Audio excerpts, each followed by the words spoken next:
मैं गौरव वाकलीवाल आपका new perfect classes में स्वागत करता हूं और आशा करता हूं कि आपको यह पार्ट 3 वाला वीडियो भी आपको पसंद आएगा। मैंने आपको घन और घनाभ के बारे में बताया था। घन के जिसके घन और घनाभ ये दोनों आकृतियां, ये सारी आकृतियां मैं पहले आपको बता दूं, ये सारी आकृतियां 3D है। मैंने पहले भी आपको पहले वीडियो में बताया था 1D, 2D, 3D। 1D, 2D और 3D। 3D के अंदर आपको 3 एक्सिस आते हैं, X, Y, Z, मतलब 3 विमाएं। अब इसमें भी 3 विमाएं हैं घन में, और तीनों विमाएं चूंकि घन की प्रत्येक भुजा बराबर होती है, घन की प्रत्येक भुजा बराबर होती है, ये सारी भुजाएं बराबर होती है, इसलिए हम इसको एक ही भुजा A से लिख सकते हैं। इसलिए इसका संपूर्ण पृष्ठीय क्षेत्रफल इसका होगा आपका 6a², क्योंकि 6 फलकें होती है। और वक्र पृष्ठीय क्षेत्रफल, वक्र को हम पार्श्व पृष्ठीय क्षेत्रफल भी बोल सकते हैं, ये होगा 4a²। ये घन के लिए मैंने पढ़ाया था। उसके बाद मैंने पढ़ाया था घनाभ के लिए। अब घनाभ में क्या होता है कि इसमें तो घन में तो सभी भुजाएं बराबर होती है, परंतु घनाभ में 4 तो लंबाई होती है, 4 चौड़ाई होती है और 4 ऊंचाई होती है। ये सब मैंने पिछले वीडियो में बता दिया था। इसलिए इसका संपूर्ण पृष्ठीय क्षेत्रफल होता है 2 × L × B plus B × H plus H × L, ये संपूर्ण पृष्ठीय क्षेत्रफल। और पार्श्व पृष्ठीय क्षेत्रफल या वक्र पृष्ठीय क्षेत्रफल इसका होता है 2 × H ब्रैकेट में L प्लस B। एक बार और सुनना, इसका संपूर्ण पृष्ठीय क्षेत्रफल घनाभ का होता है 2 × लंबाई × चौड़ाई प्लस चौड़ाई × ऊंचाई प्लस ऊंचाई × लंबाई। और वक्र पृष्ठीय या पार्श्व पृष्ठीय क्षेत्रफल होता है 2 × ऊंचाई ब्रैकेट में लंबाई प्लस चौड़ाई। उसके बाद आ जाओ बेलन। बेलन होता है ये इस आकृति का, यानी आपका जैसे ये कोई गोल पाइप है, इस तरह से कोई गोल पाइप है, इसको आप बेलन बोल सकते हो। जैसे रोलर होता है, रोलर वो भी आपके बेलन के आकार का होता है। इसमें ये रेडियस होती है, इसमें 2 पार्ट होते हैं। इधर वाला पार्ट यानी नीचे टॉप वाला भी एक सर्कल होता है और नीचे भी एक सर्कल होता है, ऊपर भी वृत्तीय और नीचे भी वृत्तीय होता है, बीच में वक्रीय होता है। देखो 3 भाग होता है, ऊपरी भाग वृत्तीय, निचला भाग वृत्तीय और बीच वाला वक्रीय यानी मुड़ा हुआ होता है। ठीक, तो ये 2 तो इसकी रेडियस होती है। रेडियस मतलब त्रिज्या, ये भी त्रिज्या है, ये भी त्रिज्या है, और इन दोनों के बीच की दूरी को h ऊंचाई कहते हैं। तो ये ऊंचाई होती है। तो इसका वक्र पृष्ठीय क्षेत्रफल होता है 2πr(h). 2π की वैल्यू जानते हो 22/7, r रेडियस और h हाइट। ये हाइट है और ये रेडियस है, ये रेडियस है और ये हाइट है। यानी किसी सिलेंडर या बेलन की, सिलेंडर अंग्रेजी में बोलते हैं बेलन को, बेलन की हाइट और रेडियस दे रखी है तो आप उसका वक्र पृष्ठीय क्षेत्रफल निकाल सकते हो। वक्र मतलब ये वक्र निकालना है, यानी इसका नहीं निकालना, इसका नहीं निकालना और ये बीच वाले भाग का निकालना, ये वक्र पृष्ठीय क्षेत्रफल है। ठीक दोस्तों, अब इसका आएगा संपूर्ण पृष्ठीय क्षेत्रफल। तो संपूर्ण पृष्ठीय क्षेत्रफल में देखो ये वक्र भाग हो गया, वक्र भाग का अभी अपन ने निकाला 2πr(h) प्लस दोनों तरफ वृत्त है और वृत्त का क्षेत्रफल आप जानते हो πr²। तो ये भी πr², ये भी πr², तो ये हो जाएंगे दोनों मिला के 2πr²। अब इनमें कॉमन निकालो तो ये हो जाएगा 2πr, अंदर क्या बच जाएगा h प्लस r, क्या बच जाएगा h प्लस r।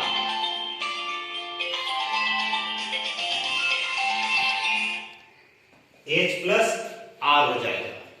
तो इसलिए इसका फॉर्मूला हो जाएगा 2πr ब्रैकेट में h प्लस r है, इसको हम r प्लस h भी लिख सकते हैं। ठीक, h प्लस r, तो ये आपका बेलन का हो गया है। अब उसके बाद आप आ जाइए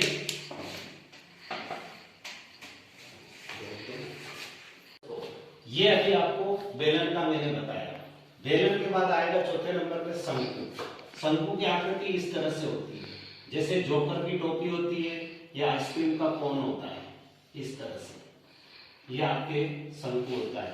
शंकु में ये आपके रेडियस होती है, आर रेडियस फॉर त्रिज्या, और ये जो हाइट होती है इसको स्लैंट हाइट बोलते हैं, यानी तिर्यक ऊंचाई। हिंदी में इसको तिर्यक ऊंचाई बोला जाता है। और एक होती है यहाँ केंद्र से लगा के शीर्ष तक की लंब, इसको ऊंचाई एच कहते हैं। तो ये तीनों आ रही है एल आर एच, और तीनों में इनमें संबंध होता है L square equal to H square plus R square, Pythagoras प्रमेय के अनुसार। कर्ण स्क्वायर बराबर लंब स्क्वायर प्लस आधार स्क्वायर, तो L square equal to H square plus R square. ये इन तीनों में अगर दो दे रखी अपने को, एल और आर दो विमाएं दे रखी, तो तीसरी हम निकाल सकते हैं, इसलिए तीन विमाएं इसमें भी, तीन विमाएं सभी में। अब आप इसका वक्र पृष्ठीय देखिए, वक्र पृष्ठीय क्षेत्रफल, तो इसका वक्र पृष्ठीय क्षेत्रफल होता है पाई आर एल, और कुल क्षेत्रफल होता है इसका पाई आर एल, तो वक्र पृष्ठीय क्षेत्रफल पाई आर एल शंकु का, यानी ये वाला हिस्सा, और इस हिस्से को अपन अलग से जोड़ेंगे। ये तो वक्र पृष्ठीय है, तो वक्र पृष्ठीय पाई आर एल हो गया। परंतु अगर संपूर्ण पृष्ठीय निकालना तो इसमें एक वृत्त आ रहा है, यहाँ पर दो वृत्त आ रहे थे तो अपन ने 2 पाई आर स्क्वायर जोड़ा था, यहाँ पर एक वृत्त आ रहा है तो पाई आर स्क्वायर, तो पाई आर कॉमन आ जाएगा, अंदर बच जाएगा एल प्लस आर। तो इसका क्या हो जाएगा ये फार्मूला,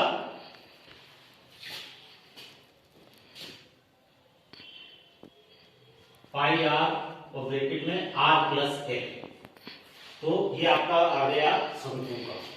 शंकु के बाद आप आ जाओ गोले में। गोले के अंदर आप देखो, गोले का गोला होता है जैसे फुटबॉल, गोला होता है जैसे फुटबॉल, तो ये पूरा गोला है। गोले में एक ही है आर, यहां भी आर है, यहां भी आर, यहां भी आर, और यहां पर भी आर, और इन दोनों आर को मिलाएंगे तो ये व्यास बन जाता है। यानी त्रिज्या का व्यास, त्रिज्या व्यास की आधी होती है, यानी व्यास त्रिज्या का दुगना होता है। व्यास को अंग्रेजी में डायमीटर बोला जाता है, तो d इक्वल टू 2r, ये वाला फार्मूला। यानी त्रिज्या को दुगना करोगे तो व्यास के बराबर आएगा, और अगर व्यास दे रखा है क्वेश्चन में तो उसका आधा कर देना तो त्रिज्या आ जाएगी, मतलब r इक्वल टू d/2। ये आपका गोला है। अब गोले के लिए, इस गोले के लिए कोई वक्र पृष्ठ नहीं होता है, एक ही तरह का क्षेत्रफल होता है, इसलिए इसको संपूर्ण पृष्ठीय क्षेत्रफल ही निकलता है इसका केवल, और वो होता है 4 पाई आर स्क्वायर। ये संपूर्ण पृष्ठीय क्षेत्रफल, इसका कोई वक्र पृष्ठ नहीं होता है। ये गोले का है, तो गोले का आपका हो जाएगा 4 पाई आर स्क्वायर। इसके बाद अर्धगोला। अर्धगोले का अर्धगोला क्या होता है? अर्धगोला होता है आपका, ये गोला है, इसको हमने जैसे दो भाग से काट दिया, यहां से दो भाग से काट दिया, तो एक आपका एक ऊपरी भाग हो गया और एक आपका निचला भाग हो गया ये। और इसमें भी रेडियस है, इसमें भी रेडियस है। देखो दोस्तों, गोले में वक्र पृष्ठ नहीं होता, पर इसमें वक्र पृष्ठ होता है। क्यों? क्योंकि इसको आप रख सकते हो, स्थिर रख सकते हो, तो इसका आधार हो रहा है, तो ये हो रहा आपका वक्र पृष्ठ और ये हो रहा आपका आधार। तो इसका वक्र पृष्ठ होता है 2 पाई आर स्क्वायर। वक्र पृष्ठ होता है 2 पाई आर स्क्वायर, 4 पाई का आधा। ये पूरा गोला है, ये आधा हेमिस्फीयर अर्धगोला है, मतलब 4 का 2 pi R square. 2 pi R square वक्र पृष्ठ हो रहा है। अब हमको अगर संपूर्ण पृष्ठीय निकालना तो इसमें एक पाई आर स्क्वायर जोड़ना पड़ता है, 2 pi R square upon pi R square, क्योंकि एक ही वृत्तीय भाग, तो इसमें आगे गुणांक 1 है, तो ये हो जाएगा 3 pi R square, 3 pi R square. तो दोस्तों, एक बार मैंने सारी चीजें बता दी, वक्र पृष्ठ और संपूर्ण पृष्ठ सारी। अब हम सवाल करेंगे, तब हमको एक एक चीज को पूरी तरह से ध्यान रखना है। मैं एक टेबल बनाकर और प्रस्तुत कर दूंगा।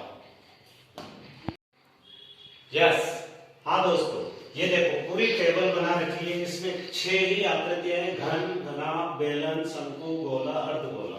ये इनके चित्र हैं। घन का चित्र ऐसा होता है, घनाभ का ऐसा होता है। घन और घनाभ दोनों का एक जैसा होता है, बस अंतर ये होता है घन की सारी भुजाएं बराबर होती है, घनाभ में 3 विमाएं होती है, 4 लंबाई, 4 चौड़ाई, 4 ऊंचाई होती है। बेलन, बेलन का चित्र इस प्रकार होता है। बेलन के 3 भाग होते हैं, पहला, दूसरा, तीसरा। 2 भाग वृत्तीय होते हैं, एक वक्रीय होता है। बीच वाला वक्रीय होता है और आसपास वाला वृत्तीय होता है। इसके बाद है शंकु। शंकु में एक भाग वक्रीय होता है, एक भाग वृत्तीय होता है। इसमें 3 विमाएं होती है, एल, एच, आर। एल मतलब तिर्यक ऊंचाई, आर मतलब त्रिज्या और एच मतलब ऊंचाई। ये तिर्यक ऊंचाई होती है, ये तिरछी ऊंचाई भी बोलते हैं, इसको ऊंचाई बोलते हैं, इसको आर त्रिज्या बोलते हैं। और फिर है गोला। गोले में एक फुटबॉल जैसा होता है, केवल त्रिज्या होती है। और अर्धगोला, फुटबॉल को आधा काट दिया, कटोरे की आकृति का, उसको हेमिस्फीयर या अर्धगोला बोलते हैं, इसकी भी एक विमा त्रिज्या होती है। वक्र पृष्ठीय क्षेत्रफल मैंने सब बताया था आपको, इसका 4a²। भुजा को a से लिखा जाता है सूत्र में, तो ये सूत्र है तीनों। ये वक्र पृष्ठीय, संपूर्ण पृष्ठीय, आयतन। तो इसका वक्र पृष्ठीय क्षेत्रफल है 4a², इसका 6a² और आयतन है a की घात 3। और इसका घनाभ का हो जाएगा आपका 2 इंटू ऊंचाई, 2 इंटू ऊंचाई ब्रैकेट में a प्लस b, यानी लंबाई प्लस चौड़ाई। और इसका घनाभ का संपूर्ण पृष्ठीय क्षेत्रफल हो जाएगा 2 इंटू लंबाई इंटू चौड़ाई प्लस चौड़ाई इंटू ऊंचाई प्लस ऊंचाई इंटू लंबाई। और आयतन हो जाएगा तीनों का मल्टीप्लाई कर दो, लंबाई इंटू चौड़ाई इंटू ऊंचाई। बेलन का वक्र पृष्ठ यानी ये वाला भाग वक्र पृष्ठ, ये होता है 2 पाई आर एच। पर अगर दोनों वृत्तीय भाग शामिल कर दोगे तो ये संपूर्ण पृष्ठीय बन जाएगा 2 पाई आर प्लस एच। और आयतन हो जाएगा पाई आर स्क्वायर एच, ये आयतन है। उसके बाद शंकु में होता है, एक तो ऊंचाई सीधी होती है, एक तिरछी ऊंचाई जिसको एल बोला जाता है तिर्यक ऊंचाई, और एक त्रिज्या आर होती है। इन तीनों में संबंध होता है एल स्क्वायर बराबर R square plus H square. Pythagoras प्रमेय के अनुसार लंब स्क्वायर बराबर कर्ण स्क्वायर बराबर लंब स्क्वायर प्लस आधार स्क्वायर। और इसका शंकु का वक्र पृष्ठ होता है पाई आर एन। ये पाई आर एन ऊपर का भाग पाई आर एन, नीचे वाले वृत्त को छोड़ दिया, वृत्त को शामिल कर दोगे आप तो ये संपूर्ण पृष्ठीय क्षेत्रफल बन जाएगा pi R into R plus N. और आयतन हो जाएगा 1/3 पाई आर स्क्वायर। क्यों? क्योंकि बेलन का ये तीसरा हिस्सा रहता है। एक बेलन को 3 शंकु में बांट सकते हैं, तो ये तीसरा शंकु बेलन का तीसरा हिस्सा होता है, इसलिए 1/3 लगा दिया जाता है। मेरे हिसाब से याद रह जाएगा आपको। उसके बाद गोले का होता है बिल्कुल वक्र। गोले में न तो वक्र पृष्ठ होता है और केवल एक ही विमा आर त्रिज्या होती है, इसलिए इसका 4 पाई आर स्क्वायर संपूर्ण पृष्ठीय होता है और आयतन होता है 4/3 पाई आर क्यूब। इसी प्रकार अर्धगोला में या इस गोले को काट के बनाते हैं तो इसके 2 हिस्से हो जाते हैं, वक्र पृष्ठ और एक आधार होता है। तो वक्र पृष्ठ का होता है 2 पाई आर स्क्वायर, क्योंकि गोले का 4 पाई आर स्क्वायर होता है, तो इसका आधा होता है तो 2 पाई आर स्क्वायर। और ऊपर वक्र पृष्ठ वृत्त है तो एक वृत्त का पाई आर स्क्वायर और जोड़ दो तो 3 पाई आर स्क्वायर हो जाएगा संपूर्ण पृष्ठीय क्षेत्रफल। इसके अलावा आयतन 4/3 है तो इसका आधा हो जाएगा 2/3 पाई आर स्क्वायर। तो इस प्रकार ये आपका पूरा एक सारणी है, इसको सारणी को अच्छे से बना लेना एक बार और कमेंट्स में लिखना। अगर कुछ समझ में नहीं आया तो कमेंट्स में लिखना, लाइक करना और सब्सक्राइब जरूर करना। रोकते